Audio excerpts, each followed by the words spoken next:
Rotterdam. I served there for about, I gotta think, I think it was there for 4 transfers, or 3.5, I guess. That's about, that's almost 6 months. It's close to it.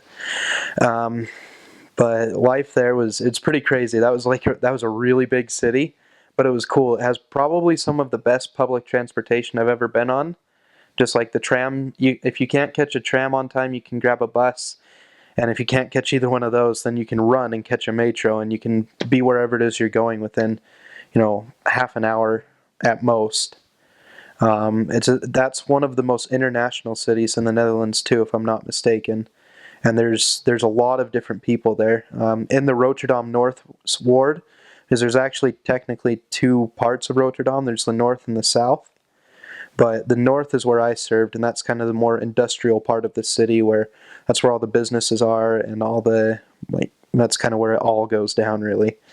Um, but in the Rotterdam North Ward, they actually have a Portuguese-speaking branch too, because there's a lot of people that have immigrated there from Angola or Portugal or all these other different cities or all these other different countries, and so it's kind of interesting to see the fact that I'm serving in the Netherlands with mostly Dutch people, but at the same sense, all of a sudden I go to this area where there's all these other different cultures that are just opening up my view to how different people live and their different ideas and all that.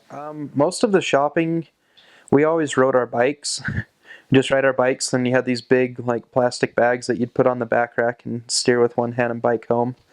That was always an adventure. But some other things about living there. It was just, most of the time you'd run into business people, which meant one of the greatest lessons I learned from that was there's so many people we talked to that they were hurrying along their way and all that. And I'm sure they lived there, so it was more just kind of like habit, like I just live in Rotterdam. But to me, it was just so interesting to me. Like Rotterdam, the part that I served in, was actually completely and totally annihilated during World War II, which makes it one of the most modern cities in the Netherlands because it's been rebuilt over the years and built from the ground up. And they actually have, in that, they have markers of the border of where the city was actually just completely and totally leveled. And one of the interesting things to me that just kind of strengthens my testimony of there's no such thing as coincidence and God has to exist is that border. The church sits right here, and that border goes right along where the church sits. So it was just barely away from the church that all that area was completely and totally leveled during World War II. And that's just something that I've always been very impressed by. Rotterdam was probably the first area that I ever made sure I was home by 9 o'clock. It's generally not a good idea to stay out late, or to be home late, I guess is the best way to put it.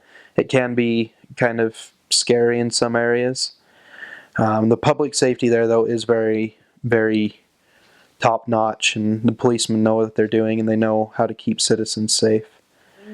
Cost of living is kind of interesting because from what I could tell, I didn't really know the figures and all that too much, but from what I could tell, you could find apartments there that you're only paying 300-400 euros a month, and you could get the government's help on and all that, to apartments that you're paying 2,000 euros a month, which is about the equivalent to $3,000 a month.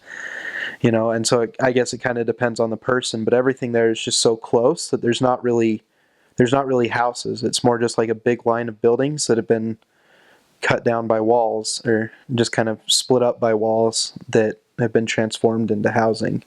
Just because everything's so compact there, you won't find a whole lot of houses that are just out in the middle of nowhere unless you're out in the farms. Be careful when you're biking and make sure your brakes work. I had an interesting experience where I tried biking without brakes, and it was about as close to a near-death experience as I ever wanted to get, especially in a city like that because everything's so busy. But just be careful out there.